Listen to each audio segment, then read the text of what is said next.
Before I was competitive, me and Tim used to be best friends. It all revolved around money. It didn't matter how fast I was, and I'm as happy as I've ever been. Here I'm sitting with Kevin Harvick doing a podcast. Oh gosh, I'm gonna tell this story. My wife's gonna kill me.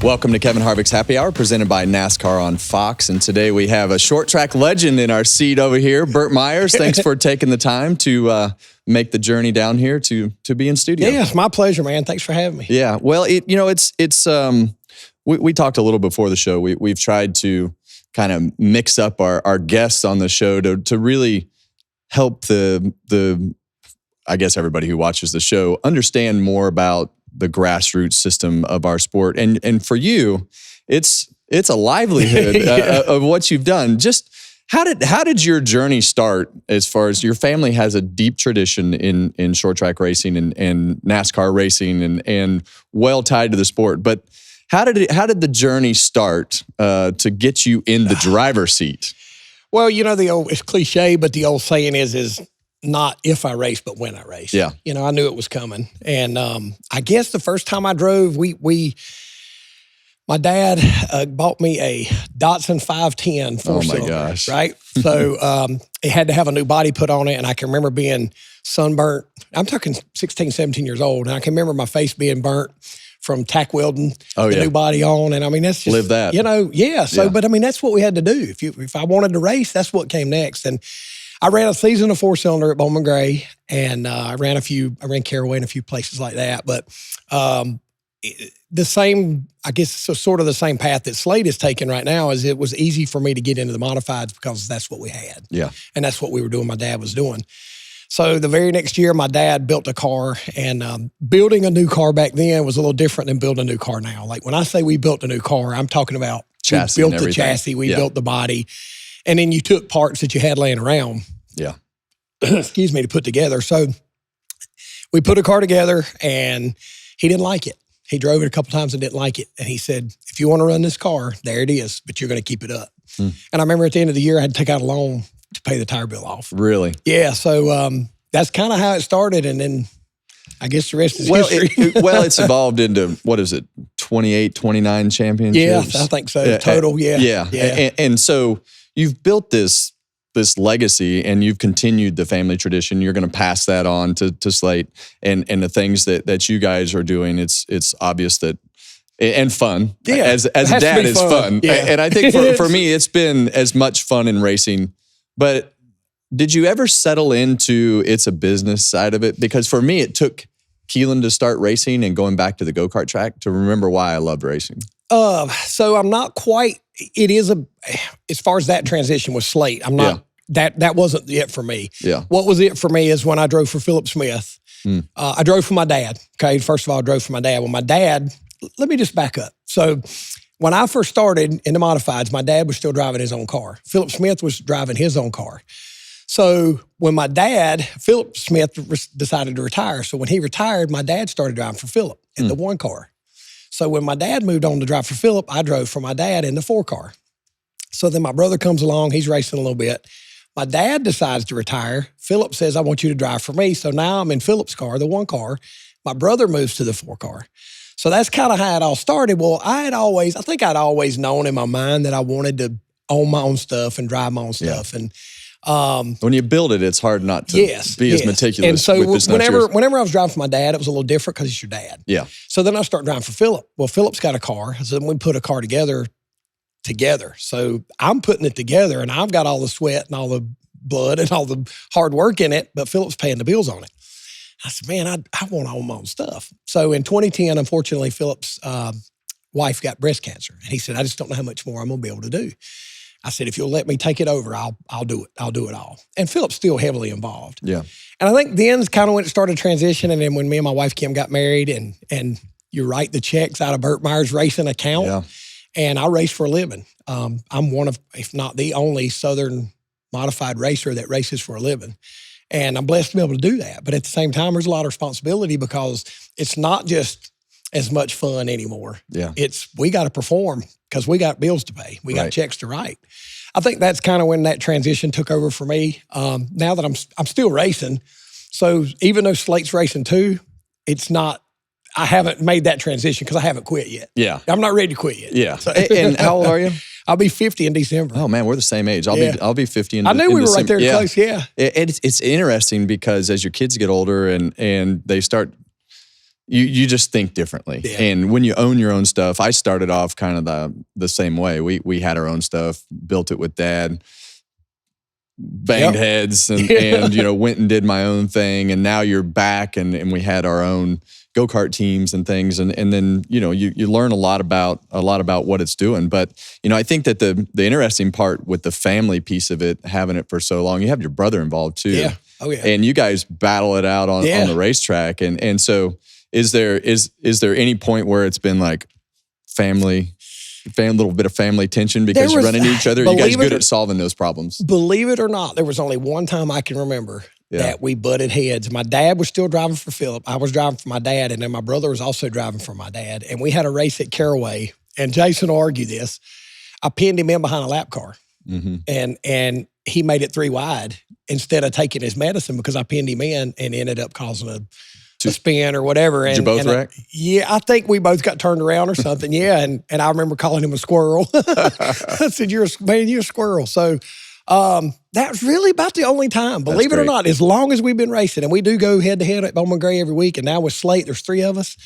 Knock on wood, we've been pretty fortunate to not have that, scuffle or anything. It's been pretty good. So, do you do anything else outside of racing? No, nothing. No, nothing. It's all racing. It's all racing, and that's tough because when you're writing all those checks, it's there's no extra income. It's obviously we're great partners like Citrus Safe, and we do our Orange Bumper podcast. Do you do that?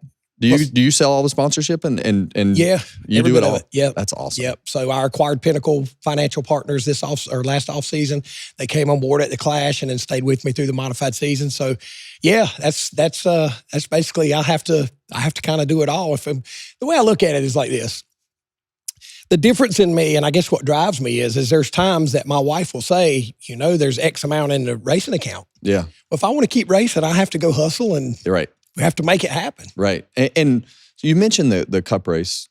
I think when NASCAR, and we'll get to Bowman Gray in a minute because that's its own story on its own. When you mentioned the NASCAR race, and I saw that you were going to run that race, that to me was exciting. And that's somewhat of what we've kind of gotten away from as we go to some of these local tracks. Like when I was racing Cup, every Saturday when I first started, I'd get on a plane and we'd go somewhere nearby. I'd go with Jimmy Spencer and Ken Schrader and whoever was going that weekend and we'd go race. But to me, the local guys being in the show matters. But 2 questions on the Cup thing. Are you going to do it again? I guess it's 3 questions. Are you going to do it again?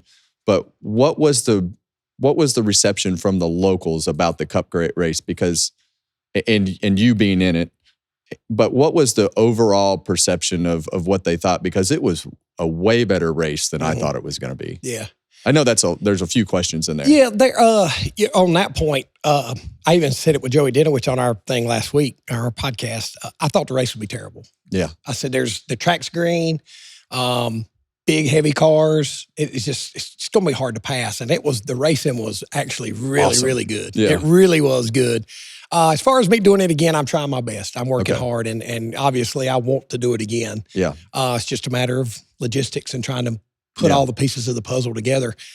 The response from the fans that I saw on my side was amazing. And it may have just been because they were, fans that kind of related to me and me being in the show. Excuse me. I think that me and Tim together being in there, who could write a better story than the 2 top winners and champions at Bowman Gray? As normal, you wound up around each other. Yeah, I know, right? That's what I told somebody. So that one, when I passed Tim for last, I said that was the most talked about last place pass in history. And Joey talked about when they were in the booth and the crowd went nuts. Oh, yeah. And everybody else is nose to tail.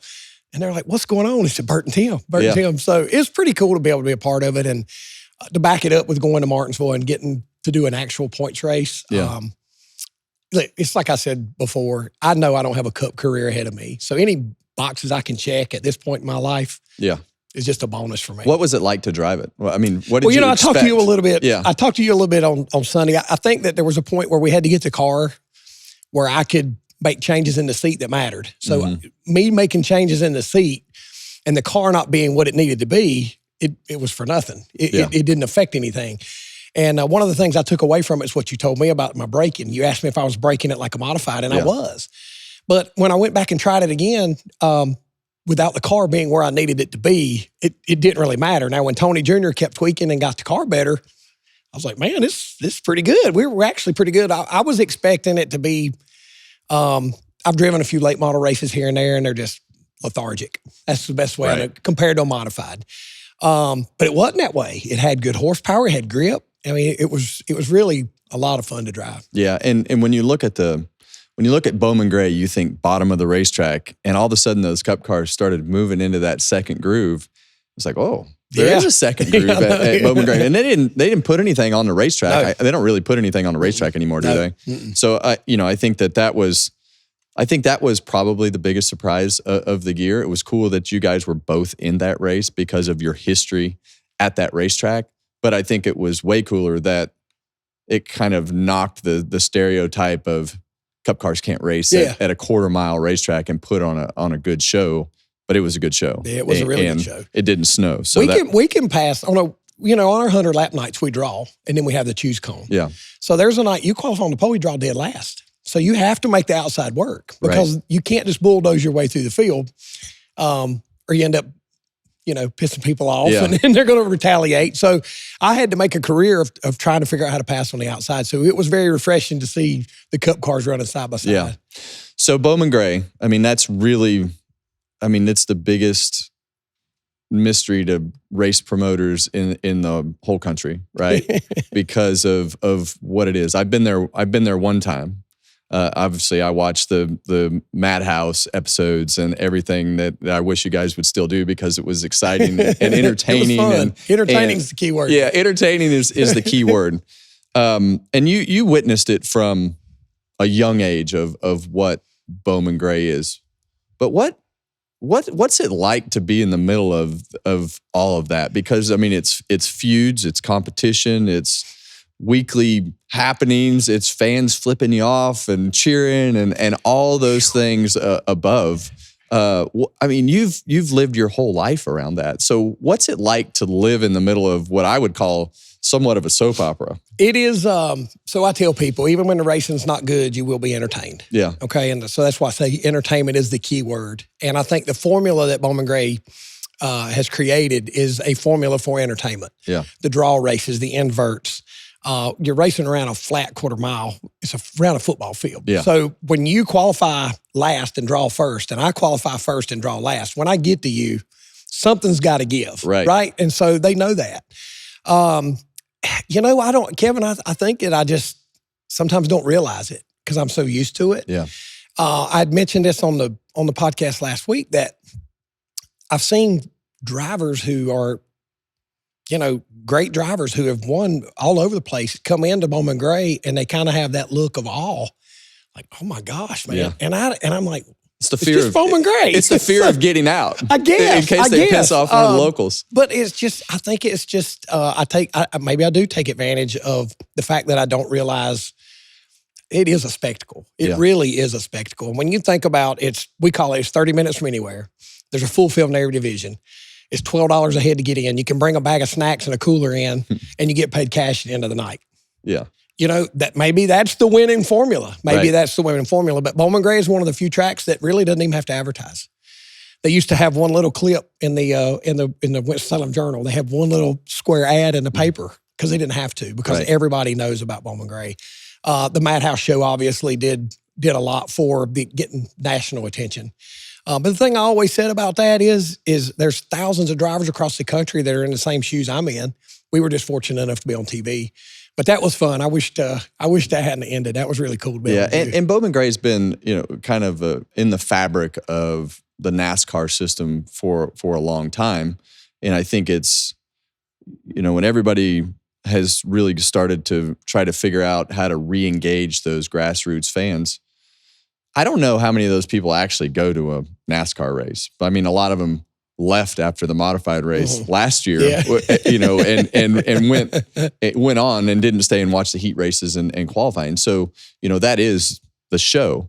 But I think when you look at it, and a lot of people say, well, you'll put a quarter mile or something on a touring schedule and it'll be, I don't want to go tear my shit up. Right. I don't want to do this. Right. And then you go to Bowman Gray, it's like, well, I just fix my stuff every week because that's what I do. And you get good at working on a car. But, so when do you think that, Bowman Gray always seems to have been established in the community. And, I think when you look at that network of racetracks, you've got Caraway, you've got Bowman Gray, you've got Southern National up in Raleigh, you've got all these racetracks all around the area.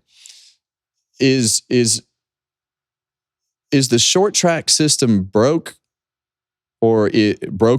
as far as the promoters and the racers and the people? Or is it Bowman Gray has just been so established through those years from a short track piece of it? Because you talk about what they've created for an entertainment value instead of just trying to say, okay, we're going to open the back gate and we're going to have a race this weekend. It's okay, this week we're going to invert the whole field. We're going to draw. And it doesn't feel like a lot of the other racetracks do that. And you talk about that show. Has it always been that way? Mm-hmm. It's been that way as long as you remember. Yes, as long as I can remember, we were drawing for 100 lappers. Okay. And I don't know if the world knows this. Bowman Gray is who created the choose cone. Really? Bowman Gray, during the Bad House show, Bowman Gray come up with the idea of being able to choose. Yeah. I can remember being at a banquet. We always go to the banquet for the Myers brothers family stuff. And at the time it was the luncheon, and we were in the little media thing next door. Yep. And the rumors were that Cup was going to have a cone, choose cone. And I heard rumors of, no, we'll never do that. We'll never do that. Well, I think that they embrace the fact that it's entertainment. Yeah. It's entertainment. It really is. We are in the entertainment It's business. entertaining. Yeah. You know what I mean? If you don't give them something to watch, they're not going to watch. It's real simple. Yeah. And just like the race at Martinsville.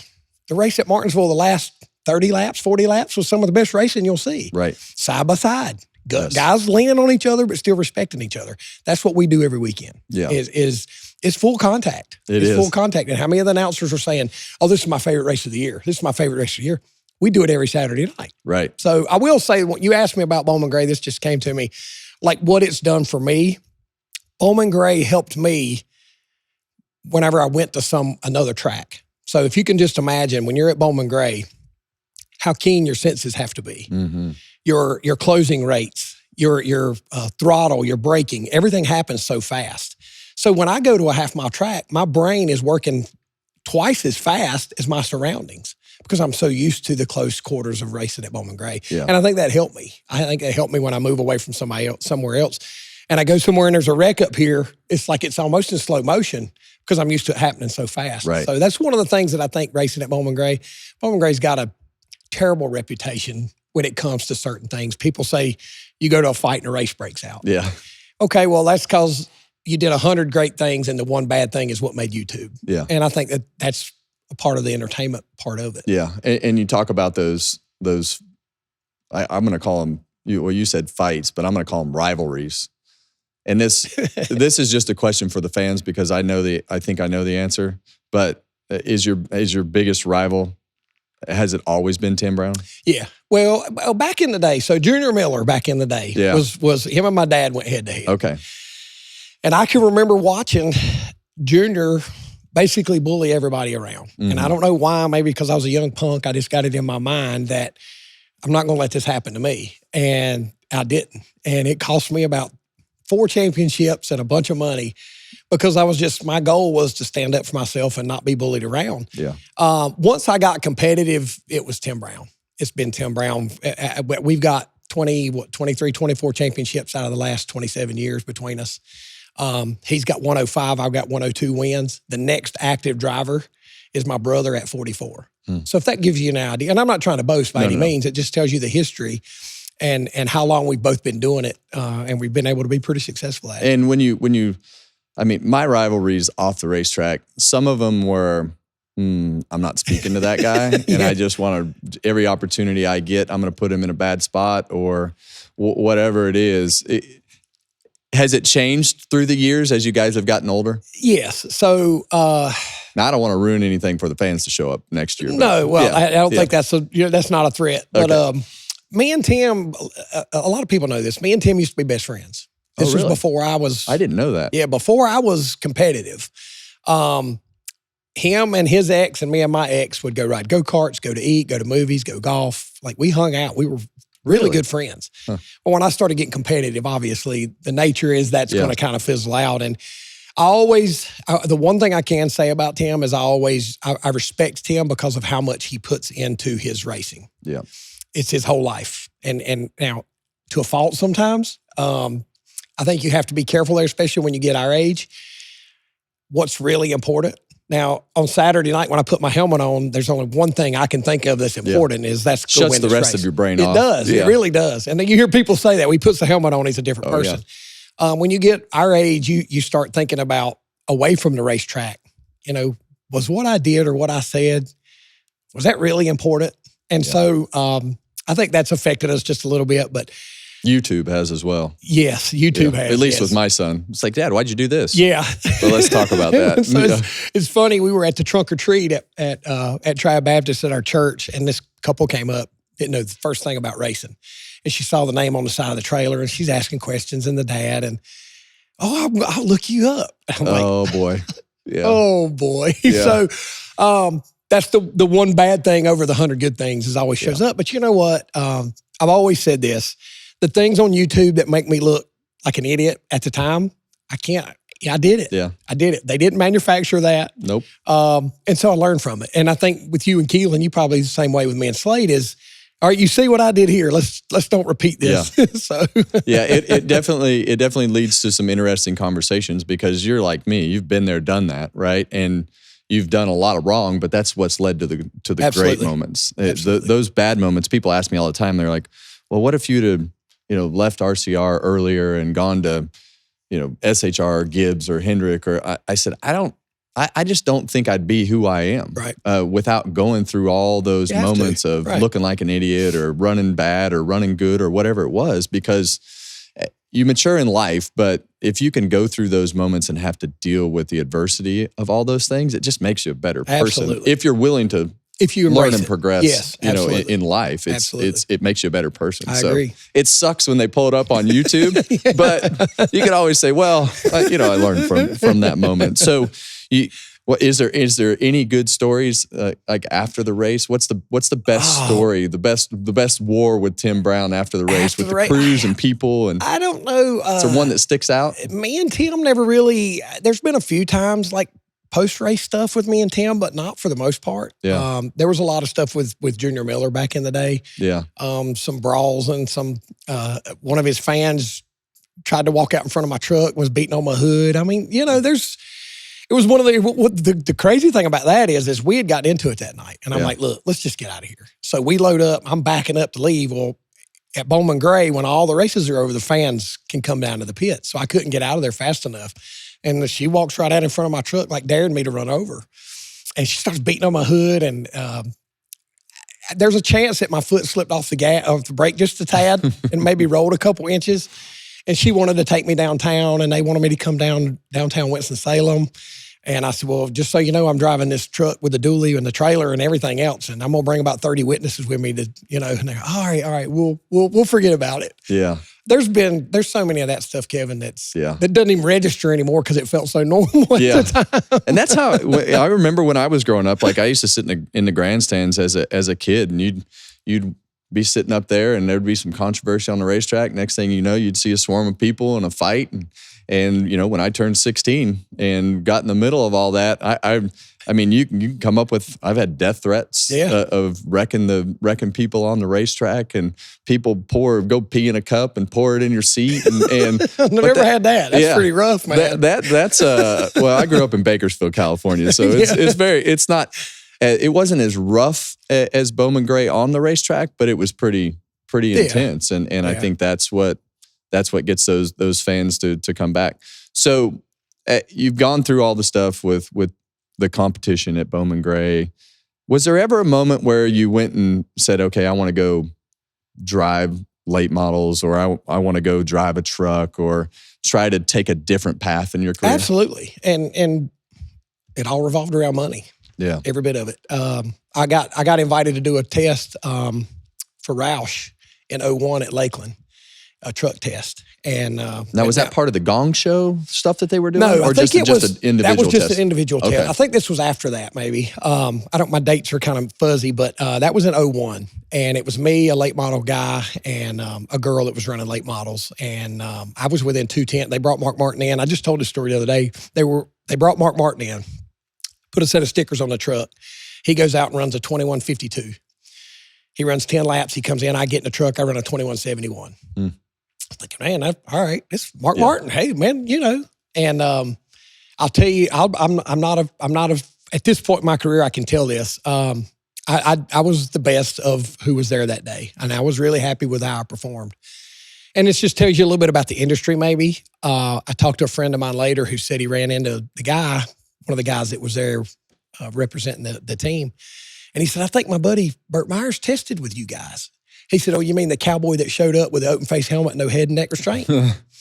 So at the time, it was, it was a little bit more tight knit. Yeah. It was a little bit more business, where it didn't matter how fast I was. But yeah, I've always wanted to progress and climb the ladder. And, I ran that truck race at Martinsville in 09. Driven some late model stuff. I've won some late model races. But I think one of my things that's probably my own worst enemy is once you get in a modified, there's nothing like a modified. Yeah. And so nothing else satisfies that taste for what a modified can give you. I was willing to sacrifice that to be able to move on. There's been several opportunities I've had, and money was always the end of the stop sign. Yeah. But I always say it's just like you said a while ago about going through things in your life. I've said this a million times, but I used to pray, say, God, just let me make it. That was my prayer, okay? Young, naive, just let me make it. And in some ways I have made it, just not how I had envisioned it. But God has definitely blessed me and my family. And I mean, I get to race for a living. Yeah. I'm not rich. There's going to be food on my table tonight and a roof over my head, and I get to go racing. So my make it and his make it were kind of a little bit conflicting, but at the same time, Kevin, I wouldn't have met my wife, Kim. We wouldn't have Slate together.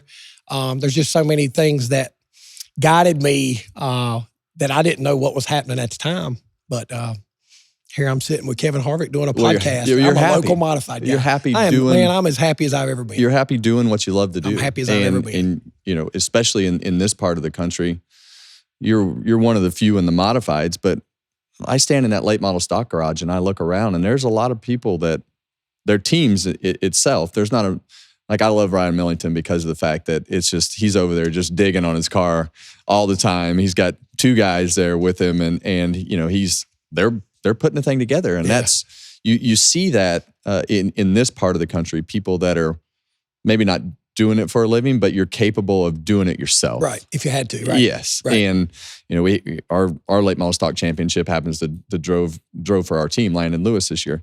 Kid can build the whole car and do all the things, sell the sponsorship. I didn't know that until I watched him, until I saw him on the podcast. Yeah. I mean, the only reason we ran that car this year. And at a young age, that's But there's rare. just not many of those kids that do that anymore. And it's just, it's not the end of the world, but it's just, it's different than it was when you and I came through, because your dad said, well, there you go. Yeah. If you want to build it and you can go race it and you can take care of it, and you learn a lot along the way, and you learn a lot driving up and down the road. And just like I told you earlier, we tell Keelan all the time, it's more important to be a good person than it is to be a fast race car driver.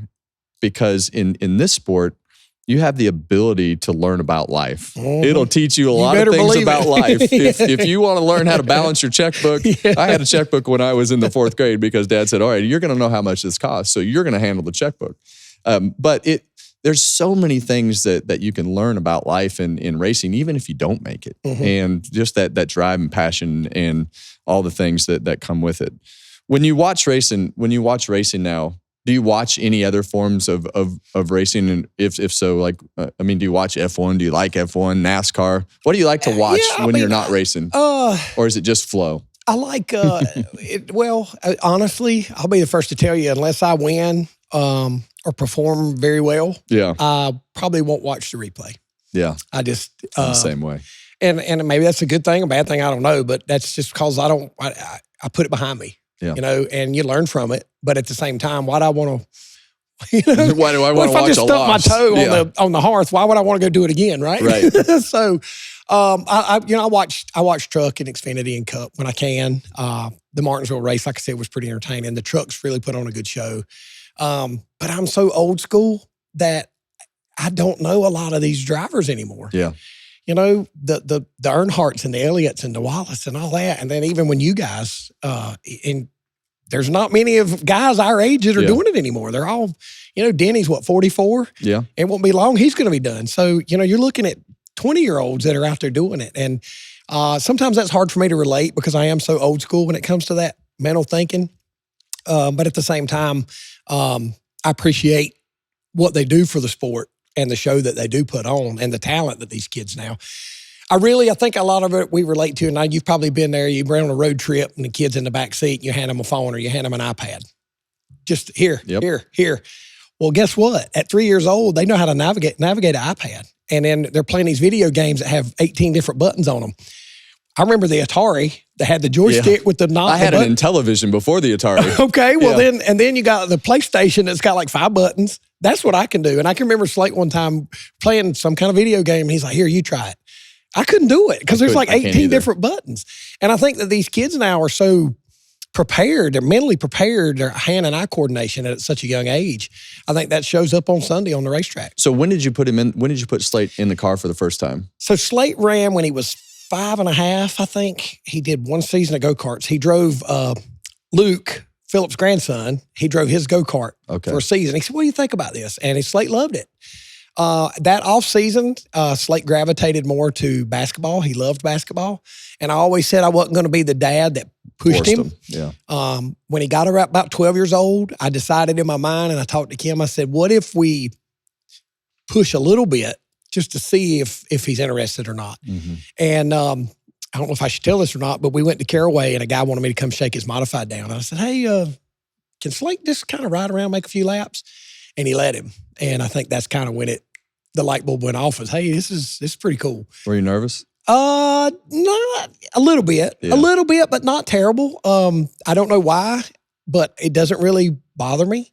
I don't really think about Slate unless there's a caution. I say, hey, how's Slate doing? But I don't, it's not my mindset. Now his mom's, his mom's a whole different story. They turn into a basket case. Oh yeah. Yeah. But I think Slate ran his, I don't know if I should say this either. Slate is actually on paper a year older than he actually is, if you follow where I'm going with that. So he ran his first race at Bowman Gray. I'm trying to think of the year. If I tell the year, then that might not get me in trouble. But either way, very young. Very young. He ran his first race at Bowman Gray. He's been hooked ever since. Obviously, he wants to progress. We've talked to some late model teams, and because it's money. Yeah. It's all about money. And we're working hard to try to get him. I want him to have better than I did. And How old is he now? 17. He's 17. Turned 17 in August. Okay. Yeah. So if you had a roadmap, what would you do? Well, Cars Tour, obviously, I think is a perfect avenue to kind of filter through. I think if money wasn't an object, I think he'd go right to ARCA. I think he could go right to ARCA and then through the trucks and Xfinity. It's interesting right now because we've had a lot of the kids. Landon's going to the trucks. He's run some ARCA races. You got Butterbean, who came through the late model stocks. You got Carson Guapo. You've got all these guys that have come through there now, and they go to the ARCA for a very brief time, and then they go on to trucks and Xfinity. It's crazy how much that late model stock prepares them to be ready because it's a lot like what you guys do on a weekly basis with the modified stuff.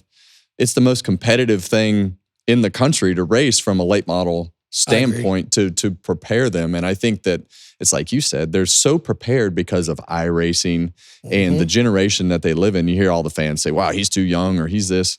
They don't understand. It is not. So I'll just tell you, because it's personal for you.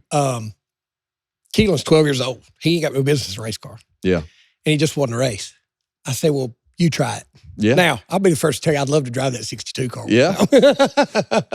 I'd love to get in that thing one time. But what I'm getting at is people will make comments about drivers, whether their age or they don't think they're capable, or that guy's in a good car, he should be doing better than that. And my thing is you have to have some level of talent, period, to drive a race car. Whenever you see somebody like Keelan, who has had this success he has at the age he has, I don't care how good his car is. There has to be talent there. Yeah. So, and me and you probably look at it different than a lot of people do because we have been there and we have done that. Yeah, and you would never put Slate in a car if you watched him practice. You know, ooh. Right. And I know I'm biased, and I think the biggest compliment for me is when I hear somebody else brag on Slate. Yeah. Of course, I'm going to brag on him, but when I hear somebody else say, man, he's got great car control. Slate's biggest problem right now is he's a little too aggressive. But just like, so Jason's his crew chief on the Smart Tour.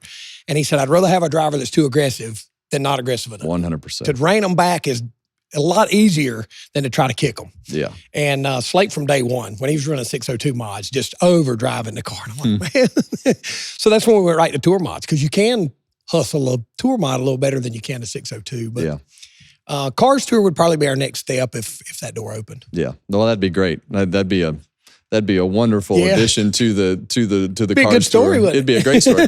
and you guys, maybe you could race against each other in your first outing. You never know. That would be cool. Pretty fun. That would be fun. So last question, when you go back, what was your first car that you drove on the street? My first street car. So I have to give you the backstory to this, because I told this to somebody one time and they said, wow, must be nice or something like that. So my dad was a body man, grew up doing body work. And he bought a 1986 Alfa Romeo convertible, black on black, 5-speed.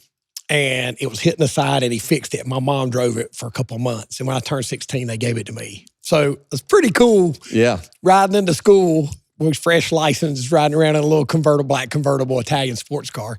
That might sound a little bit not so macho. Yeah. Not so macho, but at the time I was the cool kid on the street with my little black convertible. Did you sell it, wreck it? What'd you do with it? Oh gosh, I'm gonna tell this story. My wife's gonna kill me because she makes fun of me all the time. I actually, my dad and his uncle would go to Atlantic City once a year.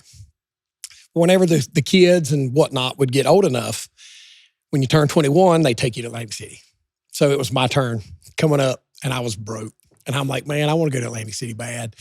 I actually sold the car for probably a lot less than I should have to go to Atlantic City. So you had some gambling money. So I'd have some gambling money to go to Atlantic City. And I tell my wife that. She said, you're an idiot. I said, I was. I was. So did you come home with more or less money? I think I came home obviously less money. Okay. I didn't come home broke, but I came home with less money than what I took. Yeah.